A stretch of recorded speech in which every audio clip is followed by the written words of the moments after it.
안녕하세요. 이성도 목사입니다. 지난 시간에는 웨스트민스터 소요리 문답 제20문에서 하나님은 모든 인류가 죄와 비참한 상태에 있게 하지 않았다는 것, 그의 선하신 뜻대로 택한 자들과 은혜의 언약을 세우시고 이 언약을 구속자를 통해 이루셨다는 것을 배웠습니다. 하나님의 주권에 기초한 이 사실은 믿음의 후사인 우리에게 큰 힘이 됩니다. 그렇다면 하나님이 택한 자들을 구속할 자는 누구일까요? 사실 우리는 구속자가 누구인지 알고 있습니다. 바로 예수 그리스도입니다. 그런데 왜 웨스트민스터 소요리 문답은 구속자가 누구인가 하는 질문을 할까요? 앞서 우리는 하나님이 어떤 분이신지를 살펴보았습니다. 왜요? 기독교인이라고 하면서 하나님에 대해 아는 것 같지만 사실은 선명한 지식을 갖고 있지 않거나 때때로는 거의 모르는 채 하나님이라는 이름만 부르는 경우가 많이 있기 때문이죠. 마찬가지입니다. 우리는 예수님이 어떤 분이신지 정확하게 알아야 하기 때문입니다. 예수님에 대해서 먼저 언급되는 것은 구속자입니다. 그만큼 중요하기 때문인데요. 그리고 그 신비함도 정말 큽니다. 그러면 웨스트민스터 소요리 문답은 어떻게 묻고 답하고 있을까요? 웨스트민스터 소요리 문답 제21문을 제가 읽어보겠습니다. 하나님이 선택한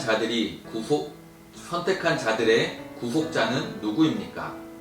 답은요, 하나님이 선택한 자들의 유일한 구속자는 주 예수 그리스도이신데 그는 영원하신 하나님의 아들로서 사람이 되셨고 그때부터 앞으로도 계속 두 구별되는 본성과 한 위격을 가지신 하나님이시면서 사람입니다. 영원히. 21문에서 구속자를 주 예수 그리스도라고 소개하고 있습니다. 아주 명확히 말이죠. 왜 그럴까요? 우리는 죄와 그 비참함에서 벗어날 방법을 찾을 수 없습니다. 불가능합니다. 그래서 하나님이 우리에게 오셔야 됩니다. 그리고 그렇게 우리에게 오신 분은 인간의 역사에 분명히 실존하는 사람이시고 동시에 하나님이십니다.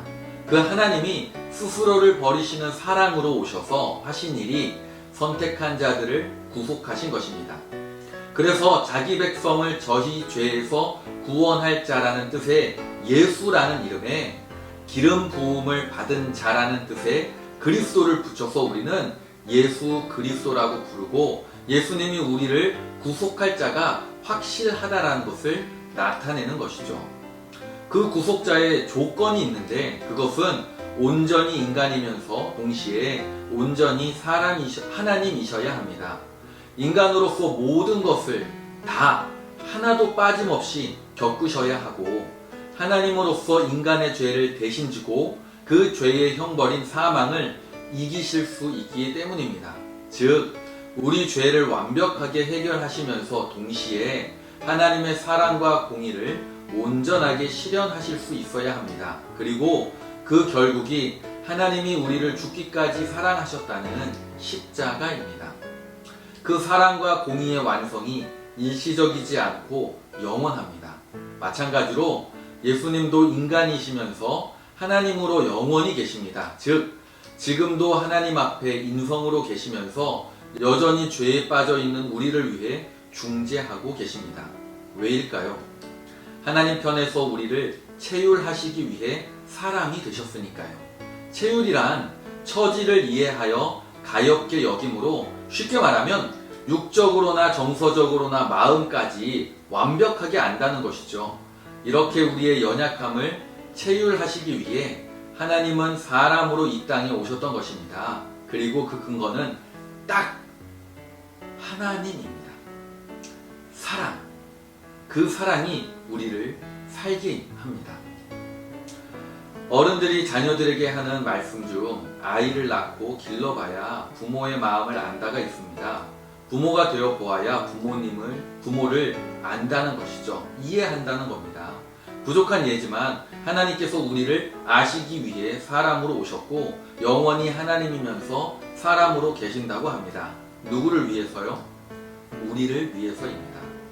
다음부터는 그 예수님에 대해 좀 더 세밀하게 살펴가는 시간이 될 것입니다. 그러면 다음 시간 제22문으로 뵙겠습니다.